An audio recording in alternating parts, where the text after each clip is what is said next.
Hey guys, അങ്ങനെ latest ആയിട്ടുള്ള Empuraan hit പടത്തിന് ശേഷം മോഹൻലാലിൻ്റെ തുടരെന്ന് പറഞ്ഞ മൂവി കാണാൻ പോവാം കേട്ടോ. അപ്പോൾ കാഞ്ഞങ്ങാടുള്ള ദീപ്തി തിയേറ്ററിലോട്ടാണ് ഞങ്ങൾ പോയത്. അവിടെ എത്തിക്കഴിഞ്ഞ ശേഷം നമ്മുടെ അടുത്ത കൺഫ്യൂഷൻ എന്തൊക്കെ മേടിക്കണം എന്നുള്ളതാണ്. നമുക്ക് ഫസ്റ്റ് റൂമാട്ടോ കിട്ടിയത് പടം കാണാൻ വേണ്ടിയിട്ട്. അങ്ങനെ ഫ്രൂട്ടി മേടിച്ചു, അതുപോലെ ഒരു കോഫി മേടിച്ചു, പിന്നെ ഒരു മാക്സ് വിറ്റയുടെ ചീസ് ബോൾസും കൂടെ മേടിച്ചു കേട്ടോ. അപ്പോൾ കോഫിയും ഫ്രൂട്ടിയൊക്കെ കുടിച്ചു തുടങ്ങി. അങ്ങനെ ഞങ്ങൾ നേരെ പടം കാണാൻ വേണ്ടി കയറിയിട്ട് അടിപൊളി പടമായിരുന്നു കേട്ടോ. അത് കഴിഞ്ഞ് ഞങ്ങൾ നേരെ ഹോട്ടൽ എലൈറ്റിൽ കയറി.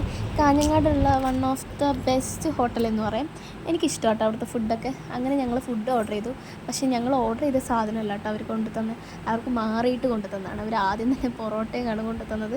ഞങ്ങൾ ഓർഡർ ചെയ്തത് ചില്ലി ചിക്കൻ, അത് കൊണ്ടു തന്നിട്ടുണ്ട്. പക്ഷേ ഞങ്ങൾ റൊട്ടി ആട്ടോ ഓർഡർ ചെയ്തത്, റൊട്ടി നൂഡിൽസും. അങ്ങനെ ഞങ്ങളത് ക്യാൻസൽ ചെയ്ത് അവരോട് പറഞ്ഞു. അങ്ങനെ ഒരു മുസമ്പി ജ്യൂസ് കുടിച്ചു കേട്ടോ. അങ്ങനെ നമ്മുടെ സാധനം ഇതായെത്തി. നമ്മുടെ നൂഡിൽസും അതുപോലെ റൊട്ടി ചെയ്തിട്ടുണ്ട്. പക്ഷേ റൊട്ടിയുടെ സൈഡ് ചെറുതായിട്ടൊന്ന് കരിഞ്ഞതുകൊണ്ട് അത് എനിക്ക് പകുതി കഴിക്കാൻ പറ്റുള്ളൂ. പക്ഷേ നൂഡിൽസ് രണ്ടാൾക്ക് കഴിക്കാനുള്ള അത്രയും ക്വാണ്ടിറ്റി ഉണ്ടായിരുന്നു. അത് കഴിഞ്ഞ് ഞങ്ങൾ ഒരു ഗ്രേപ്പ് ജ്യൂസും കൂടെ ഓർഡർ ചെയ്തു കേട്ടോ. അങ്ങനെ നല്ല അടിപൊളി ഫുഡൊക്കെ കഴിച്ച് വയറൊക്കെ നിറഞ്ഞു. എല്ലാം നമ്മൾ കംപ്ലീറ്റ് ചെയ്തു. കരിഞ്ഞ ഒരു സൈഡ് ഭാഗം മാത്രം നമ്മളവിടെ ബാക്കി വെച്ച് ബാക്കിയെല്ലാം കംപ്ലീറ്റ് ചെയ്ത് കഴിഞ്ഞ് നേരെ പെട്രോൾ പമ്പിലോട്ട് പോയിട്ടാണ്. അപ്പോൾ ഒരാളുടെ ഒരു ഉറക്കമൊക്കെ കഴിഞ്ഞ് എണീറ്റതാണ്. അപ്പോൾ അടുത്ത ഉറക്കം നമ്മൾ നേരെ തിരിച്ച് വീട്ടിലോട്ട് പോകുമ്പോൾ ഉള്ളതാണ്.